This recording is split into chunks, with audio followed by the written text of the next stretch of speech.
पति पत्नी के झगड़े की कीमत बेटी ने चुकाई। सुबह के 7:30 बजे जब निधि स्कूल के लिए तैयार हुई तो चुपके से ऊपर मम्मी के बेडरूम में धीरे से डोर सरकाया तो देखा कि सारा सामान बिखरा पड़ा था। नीचे ड्राइंग रूम में आई। पापा सोफे पर बेसुध सो रहे थे। अपने रूम में आकर उसने अपनी गुल्लक में से 50 रुपए निकाल कर पॉकेट में रख लिए। बैग उठाकर स्कूल बस पकड़ने के लिए निकलने लगी तो सरोज आई। बोली, निधि बेटा, आलू का पराठा बनाया है, खा लो। निधि ने मायूस नजरों से सरोज आंटी को देखा और बोली, नहीं आंटी, भूख नहीं है। सरोज ने जबरदस्ती टिफिन उसके बैग में डाला। निधि स्कूल के लिए निकल गई। सरोज सोचने लगी, बेचारी छोटी बच्ची, साहब और मेम साहब के रोज की लड़ाई झगड़े से इस 13 साल की उम्र में कितनी बड़ी हो गई है। सरोज पिछले 10 सालों से नेहा व नरेश के यहाँ काम कर रही है। दोनों मल्टीनेशनल कंपनी में ऊंचे पदों पर कार्यरत हैं। निधि उनकी इकलौती बेटी है।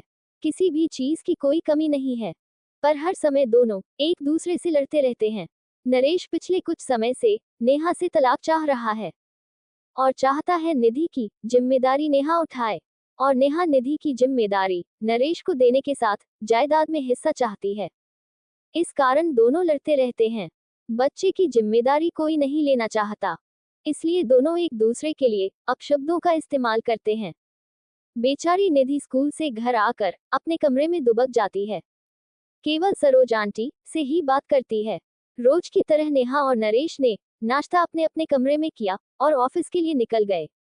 करीब 12 बजे स्कूल से कॉल आया कि जल्दी हॉस्पिटल पहुंचो, निधि को चोट आई है। हॉस्पिटल पहुंचकर पता चला कि निधि बहुत ऊपर से सीढ़ियों से गिर गई है। आईसीयू में रखा गया था। ऑपरेशन की तैयारी हो रही थी। सिर में बहुत गहरी चोट आई थी। ऑपरेशन शुरू हुआ, पर जिंदगी मौत से हार गई। नेहा और नरेश स्तब्ध रह गए। उन्हें ऐसा झटका लगा था कि अपनी सुध बुद्धि खो बैठे थे। निधि की दादी भी आ गई थी। बेटा बहू को देखकर उन्होंने नफरत से मुंह फेर लिया। पूछताछ हुई, टीचर स्टूडेंट सभी के बयान लिए गए। यही पता चला कि बैलेंस बिगड़ने से नीचे गिर गई। 13वीं निबटने के बाद नरेश ने अपनी मां को रोकना चाहा, पर उन्होंने आंखों में आंसू भर कर कहा, तुम दोनों की खुदगर्जी और जिद मेरी पोती को खाई। मैं उसे अपने साथ ले जाना चाहती थी, पर तुम दोनों ने उसे अपने अहम का मोहरा बनाकर उसकी जान ले ली। तुम दोनों को मैं माफ नहीं कर पाऊंगी। ये कहकर मां चली गई।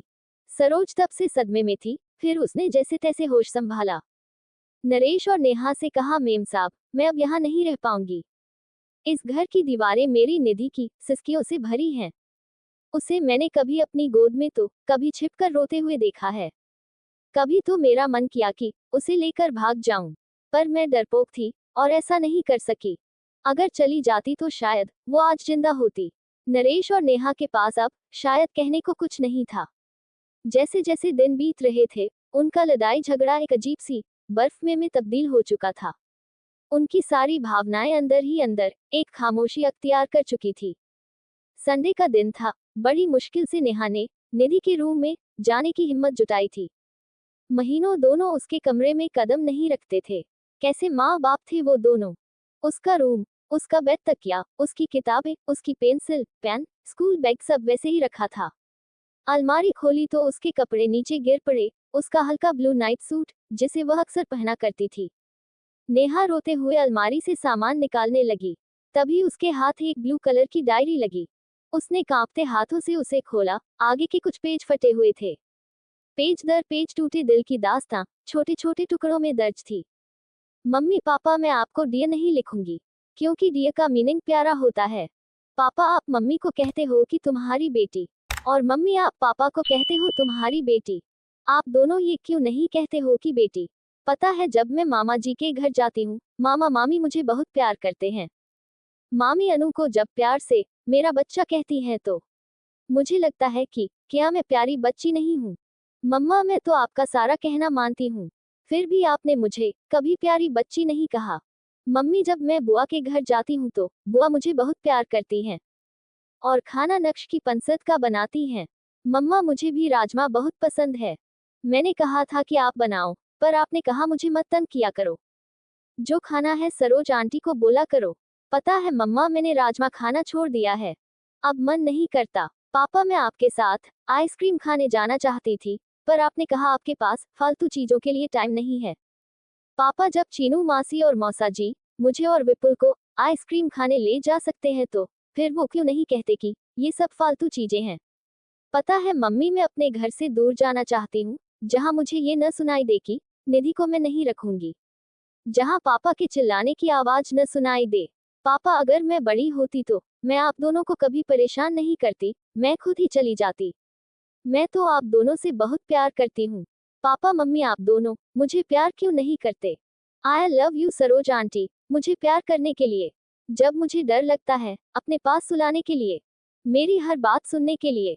दादी आई लव यू, आप मुझे यहाँ से ले जाओ, आई प्रॉमिस कभी तंग नहीं करूंगी। नेहा डायरी को सीने से लगाकर जोर जोर से रो पड़ी। नरेश भी उसके रोने की आवाज सुनकर आ गया था। नेहा ने डायरी उसे पकड़ा दी। पेज दर पेज पलटते हुए उसके चेहरे के भाव बदलते जा रहे थे। वह खुद को संभाल नहीं पाया और जमीन पर बैठ गया। नेहा रोते हुए बोली, नरेश, वो एक्सीडेंट नहीं, आत्महत्या थी, सुसाइड था। जिस रिश्ते को हम बोझ समझते थे उससे हमारी निधि ने हमें आजाद कर दिया। नरेश, हम दोनों ने अपनी बच्ची को मार डाला। नरेश फूट फूट कर रो पड़ा। ये कहानी हर उस घर की है जहां माँ बाप बच्चों के सामने लड़ते हैं या घर टूटकर बिखरते हैं और उसका सबसे बड़ा खामियाजा बच्चे भरते हैं। अगर आप अच्छी परवरिश नहीं दे सकते तो आपको बच्चे को जन्म देने का कोई अधिकार नहीं है। अच्छी परवरिश रुपए पैसे सुख सुविधाओं से नहीं होती। इसका मतलब यह है कि आप बच्चे की भावनात्मक जरूरत के समय उसके कितने करीब हैं। दोस्तों, ये कहानी आपको कैसी लगी हमें कमेंट करके जरूर बताएं। प्लीज चैनल को लाइक, शेयर और सब्सक्राइब जरूर करें। धन्यवाद।